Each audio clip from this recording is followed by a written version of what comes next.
your existence to the reality. You must act out your dream of being accepted as an American citizen. Now, despite the obstacles, you must search from within and find a new system of explanation. You must find a rationale for action. And this has to be created self-consciously. So at one time, a highly recognizable individual established himself as a brilliant soloist and became a major musical innovator, famous for his virtuosity and rhythmic dynamism. Louis Armstrong exhibited pure tone, dazzling speed, and imaginative variations that in many ways remain unequaled. Louis Armstrong. This was a black man improvising his existence in white America. We must honor him for introducing us to improvisation, a way to exist beyond ourselves in our confined boundaries of color. Let's appreciate the man, the ambassador of jazz, the music America was waiting for in the racialized, anti-immigrant times of the era.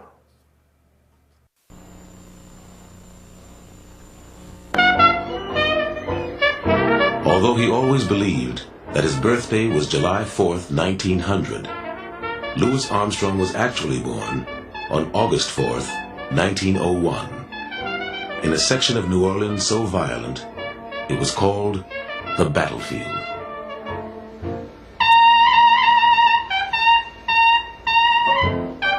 His father, a day laborer named William Armstrong, had left the family, and his children rarely saw him.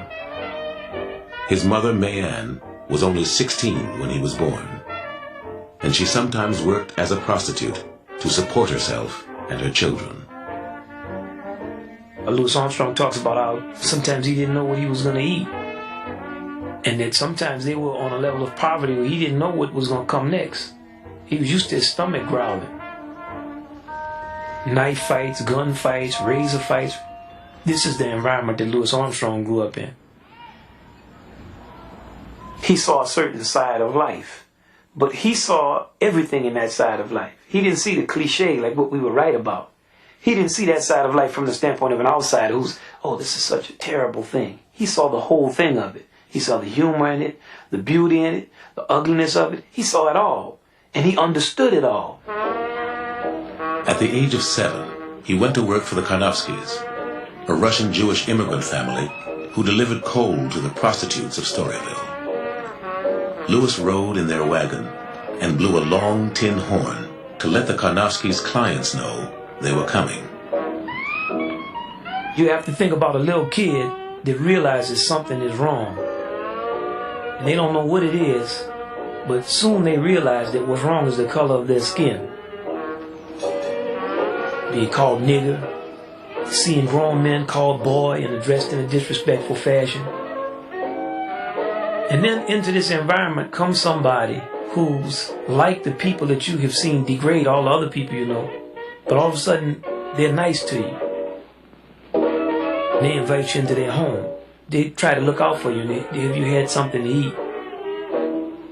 It's then with the Karnofskys as a boy, he understands, well, we're all human beings. Mrs. Karnofsky insisted he eat a good dinner every evening before going home, and Armstrong never forgot the family's kindness to him. All his life, he would wear a Star of David and cherish Mrs. Karnofsky's lullabies. One day, Louis spotted a battered cornet in a pawn shop window and asked the Karnofskys to advance him the $5 to buy it.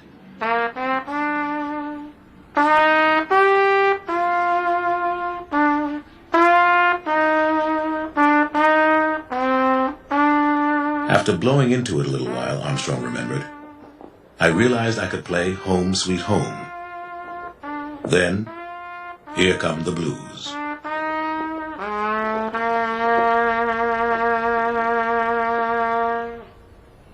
The first time he touched the trumpet, he sounded great. I'm sure of that. He just was one of those people who had the spirit was in him. And that understanding that comes from the creator of humanity, he had that. He knew he was good, you know. He did know that. He said, what I have is God-given. That's what he said. And he'd always say, can you imagine me and Gabriel up there? I'm going to blow him out of the clouds. He'd say that all the time, too.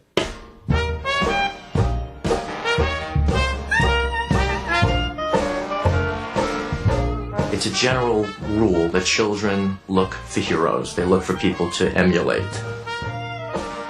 And in that community at that time, you were going to either emulate the guy with the pistol who, whipped his whores in the bar in front of everybody to show what a man he was, or the musicians, because the musicians were very highly respected. They were an essential part of the community.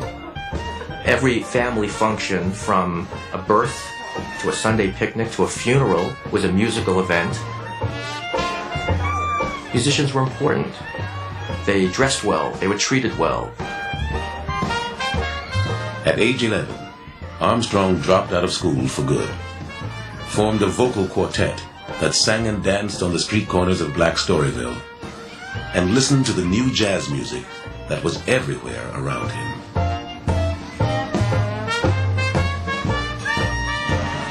But Armstrong also got into trouble. I remember running around with a lot of bad boys which did a lot of crazy things, he said. And in 1913, he was arrested for firing his stepfather's pistol on New Year's Eve. January 2nd, 1913. 6 white boys were arrested in Canal Street for disturbing the peace. The most serious case last night was that of Louis Armstrong, an 11-year-old Negro who discharged a revolver at Rampart and Perdido Streets. Being an old offender, he was sent to the Colored Waifs Home. New Orleans Times-Picayune.